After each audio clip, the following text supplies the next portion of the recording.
Let us start with the first topic, effect of livestock on environment. Indirectly, it's the role of ruminants on global warming. Okay. The moment if you take this topic, so let us first get acquainted with the new word, global warming. What exactly global warming? It refers to the increase in the temperature of Earth, ocean and atmosphere. And most scientists believe that temperature increases are due to the greenhouse effect. So you use two words. One is global warming, another is greenhouse effect. Let us take one word. First is global warming. Means anything contributes in the increment of temperature on the Earth's surface or ocean, we call it as a global warming. So really global warming serious issue? Yes, certainly it's a serious issue. But only thing is that there are no short-term negative impact. That's why people will not take it so easily. Means if there is any immediate disaster or consequence, then people will become more conscious. But it's a consequence negative only if there are any impact on the ocean. Okay. So what are those impacts? Let us see one by one. In the past 140 years, the average temperature of Earth's lower atmosphere has risen by 0.6 degrees centigrade. It's nothing but a small. And we are expecting by 2070 maximum 1.5 degree to 2 degrees centigrade. For hearing this one, 0.6 degrees centigrade or 1.5 to 2 degrees centigrade, it may look very marginal increment in the temperature. But the impact of rise in 1.5 to 2 degrees centigrade in the forthcoming years has got a larger impact. Okay, it's not like weather temperature rise by 1 or 2 degrees. Day-to-day temperature, like during summer, it may go to 42, 43, 46 also. Okay, during the winter for few days, it may come to -1 or 2. So that is the weather temperature increment is not so serious. But what we are talking is atmospheric temperature.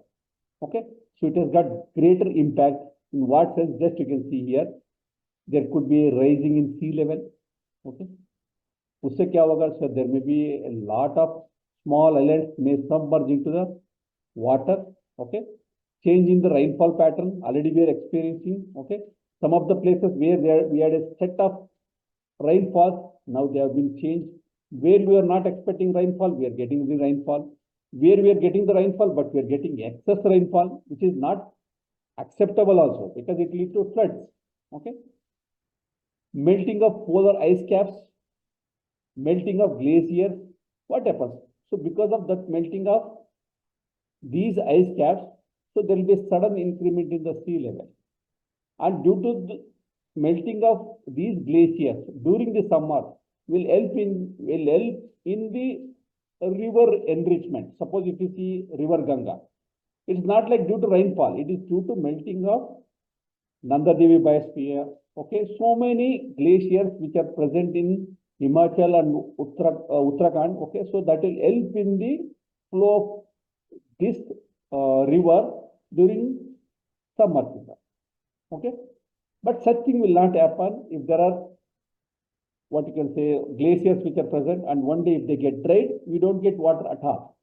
Because whatever the glacier we are finding a seasonality. During winter, they will become rich. During the summer, due to melting, that will enrich the normal flow of the river, not the sea and river. Okay, so one day they are going to vanish. Okay, more extreme weather, ocean acidification due to which lot of flora and fauna in the ocean may get extinct. Okay, food scarcity threat for the humans. So there are so many negative impacts due to the global warming.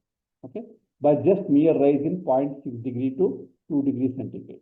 Okay, and that increment in temperature is not by 1 or 2 years, considerable, more than 10 years, 15 years.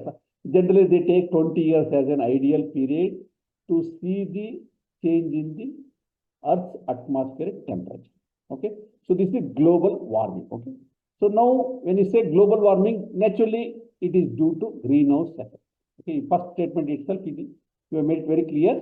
Increase are due to the greenhouse effect. Now comes what is greenhouse? Okay, what are the greenhouse gases? Why they are called green? So you should try to understand. Okay, first one is greenhouse effect.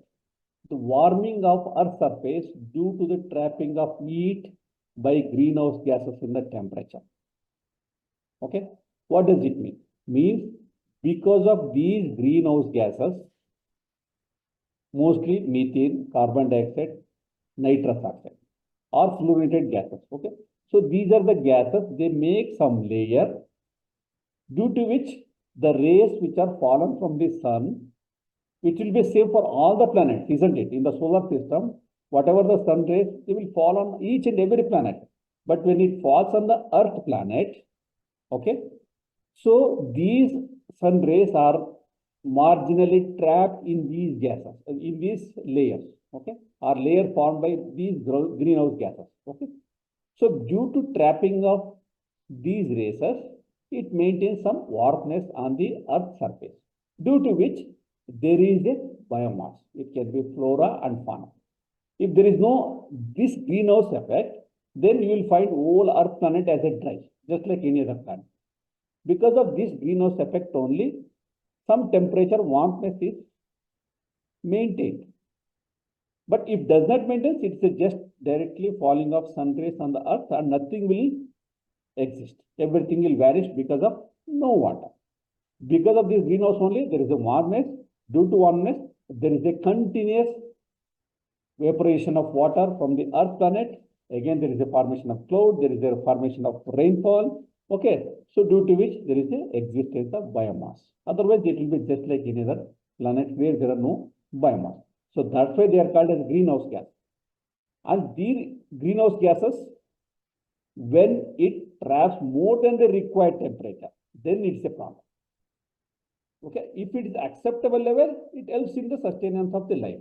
But when it traps more than the required, okay, it traps more than the required temperature, and it does not help in the going out of the greenhouse gas, then the temperature increases beyond the acceptable limit. So then it's a problem. Okay.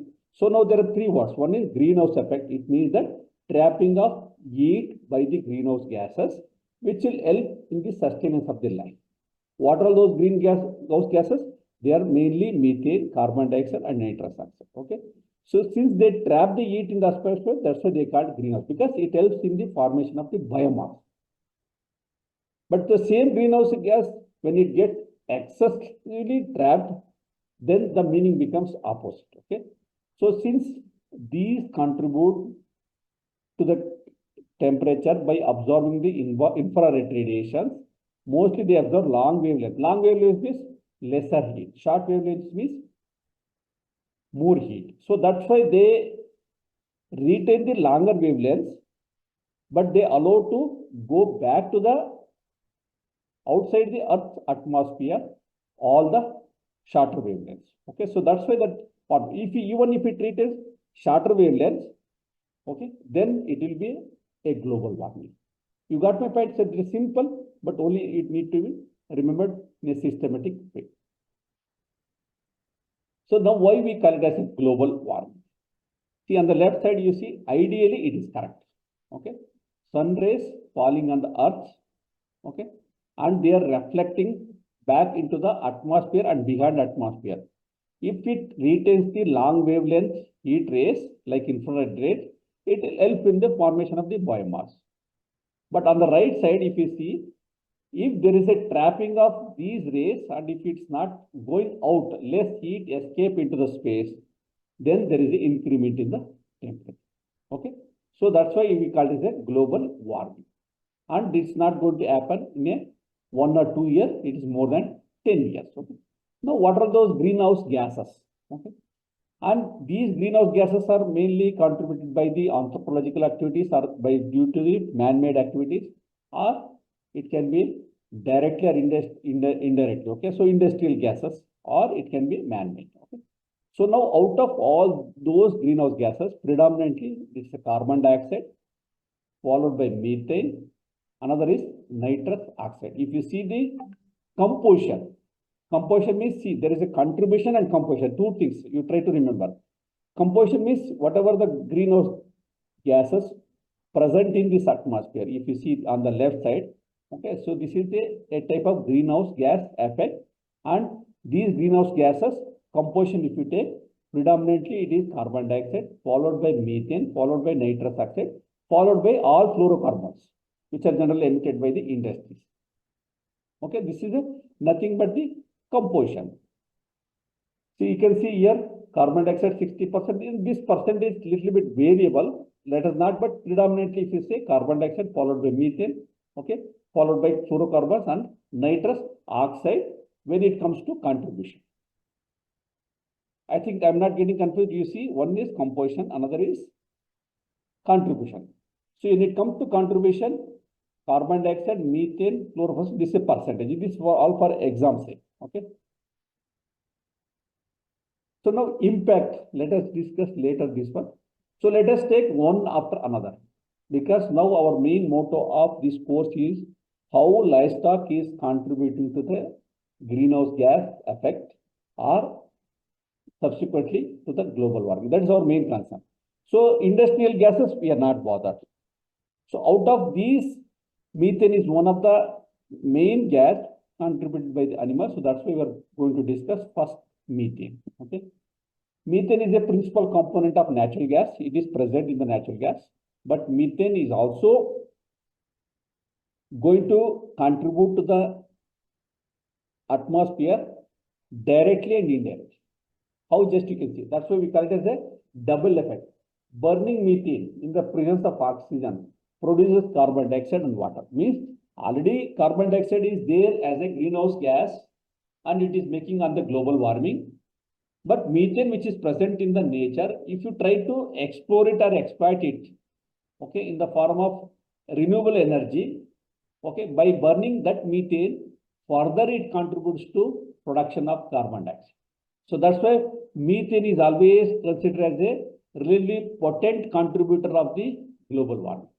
Okay, relatively potent contributor of the greenhouse gas or global warming. Okay, since in case of carbon, generally we try to reduce the carbon by different ways and means, either through carbon sequestration or through carbon sink. But in case of methane, mitigation is a little bit difficult because it cannot be carried by transport from its source to the utility place. So that's why it's very difficult. Okay, it's heavy in this one. And methane in the atmosphere as a half-life of 7 years means it will remain in the atmosphere minimum of 7 years. Even sometimes it is recorded up to 12 years. And methane also affects the degradation of the ozone layer. So means first slide this about methane in trying to explain that relativity among, although carbon dioxide is the predominant gas, but the contribution or the potency of the contribution by the methane is more potent than the carbon dioxide. You got my point? So this is the slide which is reflecting.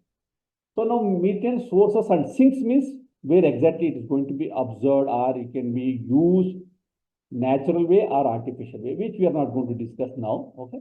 So now let us see what are the methane sources. Okay. How or where livestock is contributing more. Okay.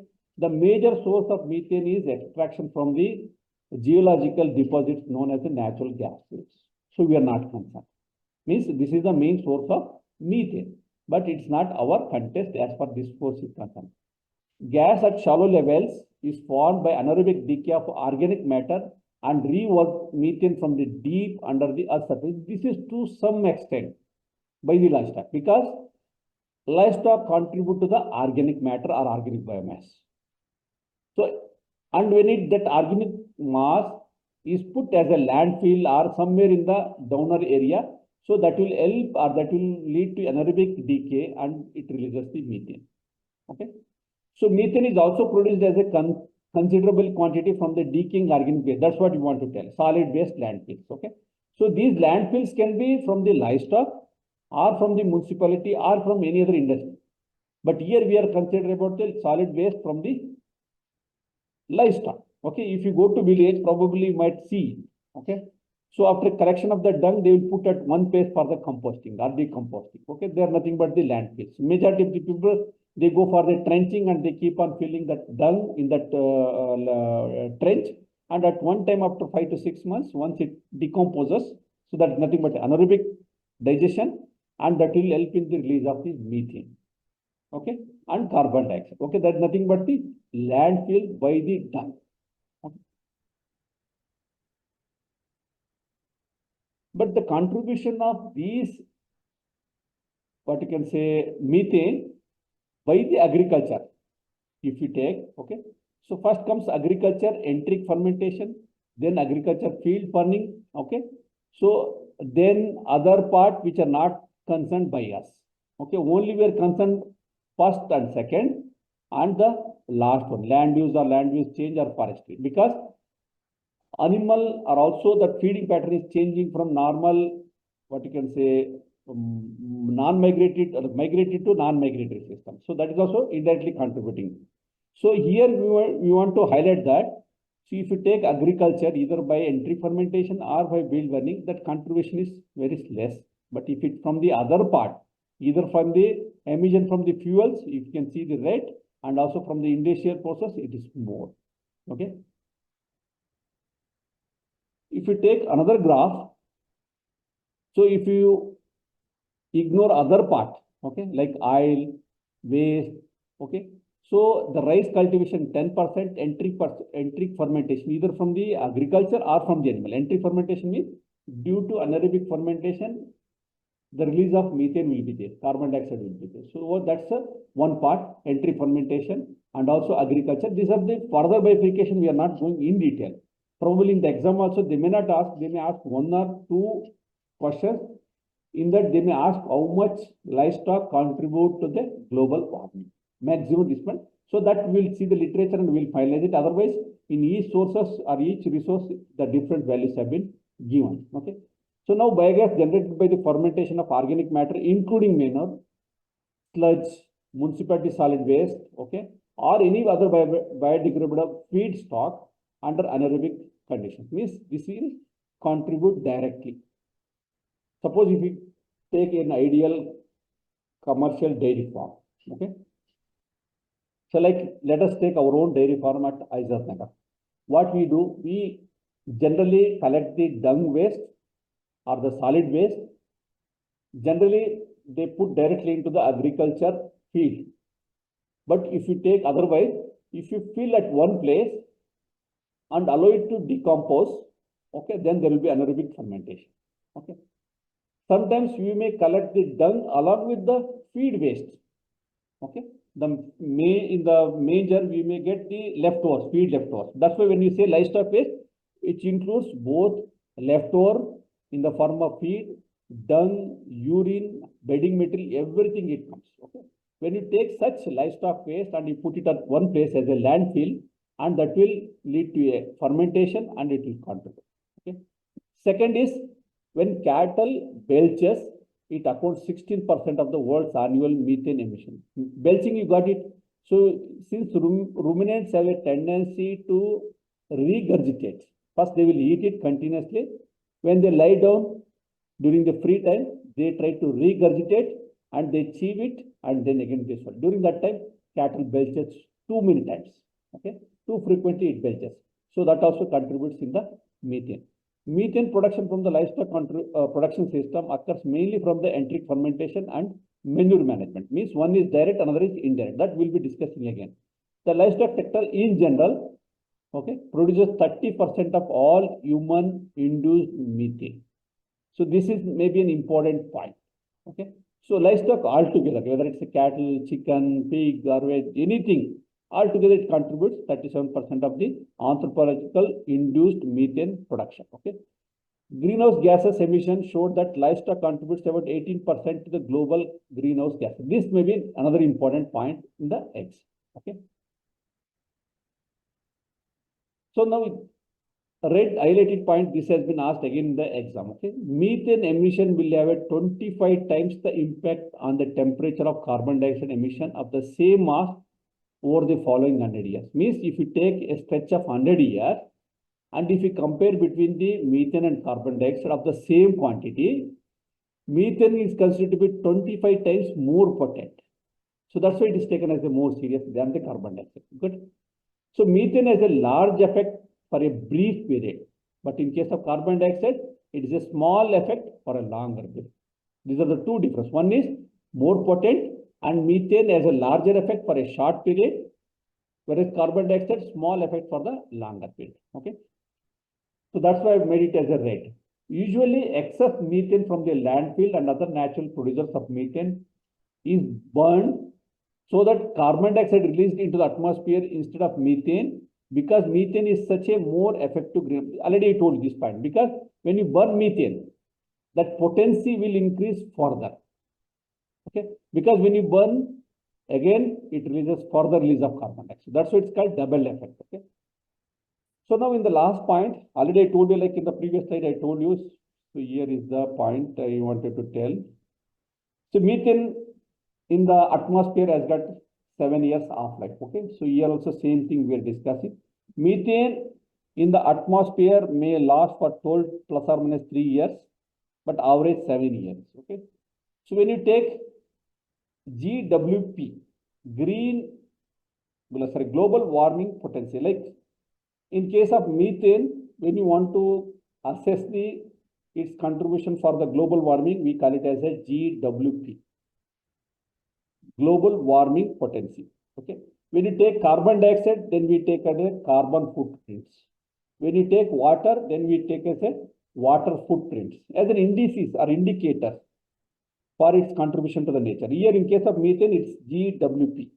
So when you take methane, GWP of 72 over 20 years, 25 over 100 years, 7.6 over 500 years. You did not get, I'll try to explain. Come back to the second point. Methane as a larger effect for a brief period. Okay. Same point is applicable here. Suppose if you take green global warming potency is 72 when you take for the 20 years, which is 25 G.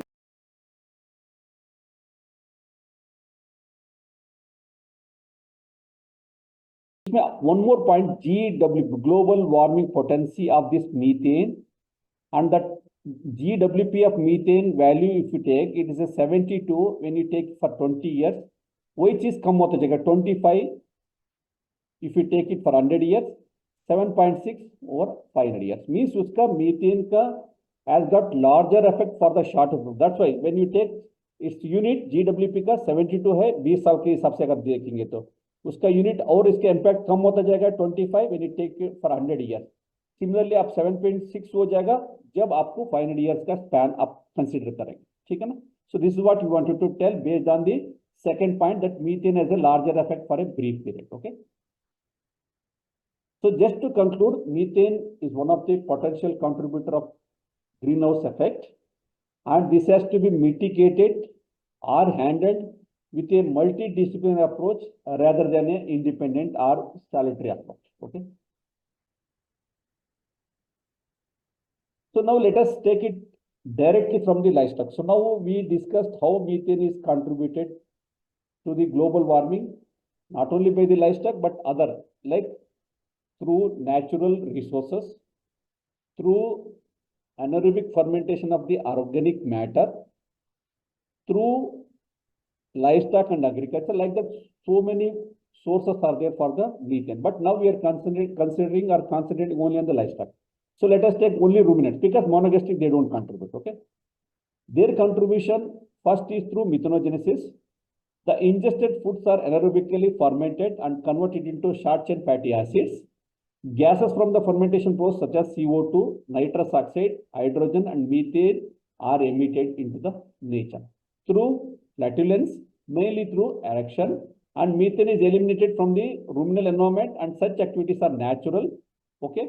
And it can be continuous process. It is not like short period, it is a continuous. This is one direct contribution through methanogenesis by the ruminant. Next is through emission of enteric methane. So this has been given here exactly. See, through one is due to food ingestion. So there is a methanogenesis here in the rumen. So one is directly through what you can say regurgitation process. It is being contributed. Another is through dung. Okay, both you can see. One is through oral, another is through anus. Okay.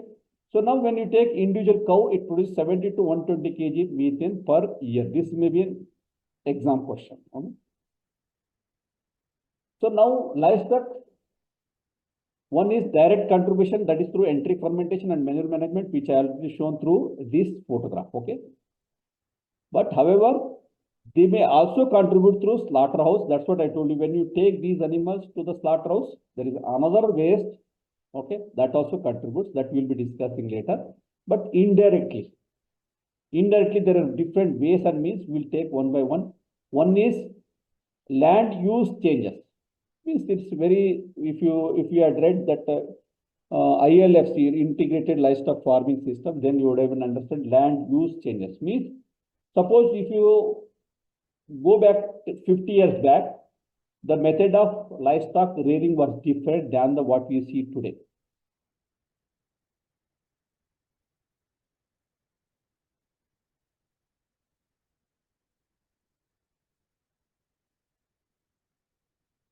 So if you go back to 50 years back, so the land use changes, okay?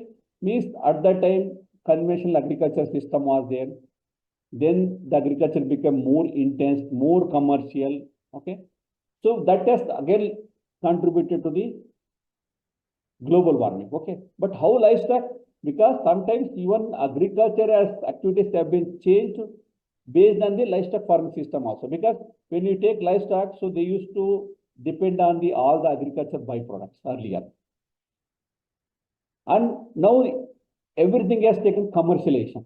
So now we are keeping all the livestock in a particular place in the organized dairy farms. Now you are growing the green fodder, you are getting all the straws from the different places. Okay, so that's why that land use changes has taken place and it's indirectly contributing.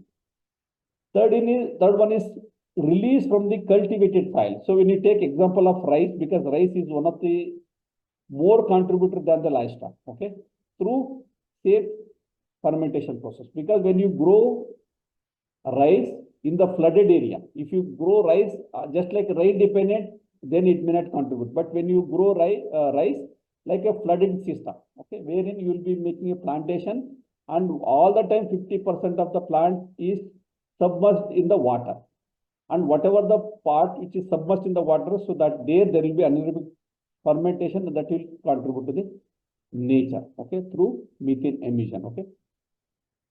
Last one is post harvest emission.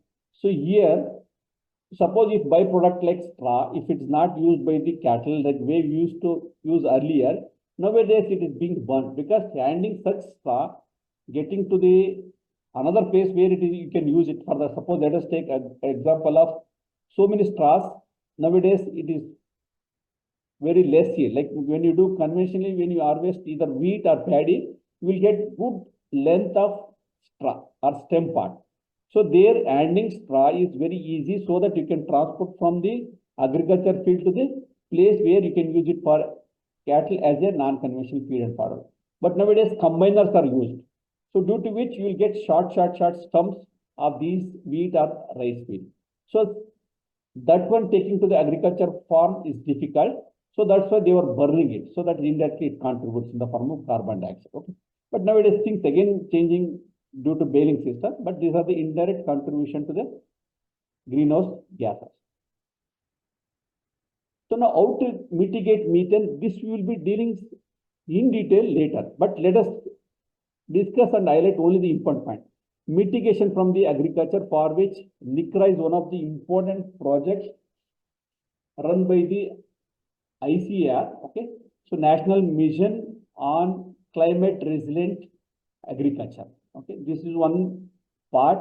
Another is mitigation from the livestock. That another institute is the ICAR institute, NIANP. So they are also working lot how to mitigate by feeding different feed and fodder will lead to less release of methane into the environment. So that they are working. Either they are adding some products along with the feed, so that it will help in the less release of methane in the rumen itself. Okay, that they are working, particularly NNP people. And for the agriculture, under the NICRA project, they are suggesting or they are working on different ways and means how to mitigate by the agriculture. And another is waste management, that will be dealing separately. Farm waste management. Instead of dumping agriculture waste in the open environment, or you are using it as a landfill, okay, how to exploit that livestock waste, okay. But anaerobic fermentation is inevitable, but how best it can be used instead of releasing that methane into the nature, how it can be used for industry purpose or for the routine heating purpose with the help of biogas digester. Okay, so many other ways and means by which methane can be used for industrial use. Okay, so these are the ways and means we will be discussing later. Another important carbon dioxide. This carbon dioxide is a greenhouse gas which traps heat in the atmosphere. Okay, this carbon dioxide can be natural or biological carbon dioxide. Okay, it can come from the decomposting, the way it comes from the methane already we discussed. Okay, while man-made carbon dioxide can come from the energy generating process such as burning coal, oil, and natural gas. Okay, so when it comes to livestock, let us see different. First 3 points are general points. Now I have given in one box. Food accounts for 10 to 30% of households' carbon footprints, typically a higher portion in the lower income households. Okay, and the production accounts 68% of the food emission, while transportation accounts 5%. Means the processing industry, after getting animal products or agriculture products in that process, okay, it contributes a maximum to the environment, particularly carbon dioxide. Okay, food production emission consists mainly the carbon dioxide, nitrous oxide, and methane, which results primarily from the agriculture practices. Meat products have a larger carbon footprints. Carbon footprints, you got it. How much carbon is contributed to the nature, okay, from production till the consumption. That we call it as a footprint. Suppose livestock, if you say, so footprints of the livestock, one cow if you take from the birth till it ends its life. So what are its contribution to the nature in the form of carbon, that we call it as a carbon footprints. We'll be discussing later. So meat products have a larger carbon footprints based on the caloric value than the vegetables. So that's why even meat processing industry also contributes greater amount to the carbon footprints. Okay. So ruminants such as, which already we discussed. So let us take example of livestock alone. Beef industry contributes maximum, then dairy, then pig, then poultry, then eggs and milk, then rice, then leguminous, carrots. Means beef industry is the biggest contributor of carbon footprint. Now, what is carbon? It's a unit. Okay, it's a nothing but a total greenhouse gas, including carbon dioxide and methane emission caused directly, indirectly by an individual, organization, or event or a product. So that's why when you say carbon footprints, it can be for Karnataka, it can be for Andhra Pradesh, or it can be for the whole India, or it can be for the continent or for the whole world. Okay, anything as taken as an example, either it can be individual, it can be organization, it can be event or product. You can say that to produce one sausage, how much carbon footprint it produces, or to produce 1 liter of milk in India, how much carbon footprint it produces. This is the way it is calculated. Okay, so it will consider from the genesis till the end. That we characterize as carbon footprint. The average carbon footprints for a person in the United States is 16 tons, one of the highest rates in the world, because of they are the mainly meat eater. That's why that's highest in United States. Okay. Now, what is carbon sequestration? Like in case of methane, I told you. So when you don't use methane, so naturally it will be in the greenhouse gas. But if you use the same methane, if you try to collect and use it for the industrial purpose, okay, by different ways and means. जैसे example मैं बता दूंगा, municipality waste है जिसमें degradable organic waste है, वो एक जगह में फेंक देते. Nowadays they are using the digesters.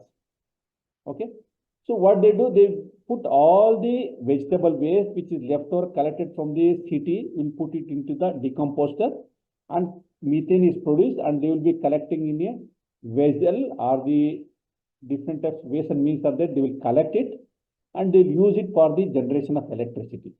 I'll show you the photograph in my own apartment how they do it. Okay, so they use it for the production of the electricity.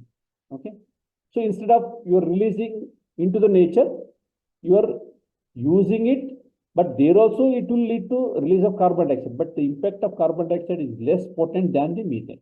Okay, otherwise, suppose if you take livestock, instead of using this dry dung for the composting, you are going to use the biogas plants. So wherein you will collect the methane and you will use for the production of the food, or for generate electricity production, or you may use that methane for the industrial purpose. So like that carbon also, it can be used deliberately, intentionally for the different purpose. That is called as a carbon sequestration. It is the process of capture and deliberate, whether it's a natural or artificial, and it is stored over a long period. That's called sequestration. But if you don't use it, it can be allowed to sink naturally or artificially. What is then carbon sinking? It is nothing but carbon sinks, removes the carbon dioxide from the Earth's atmosphere. It's called carbon sequestration through sinking.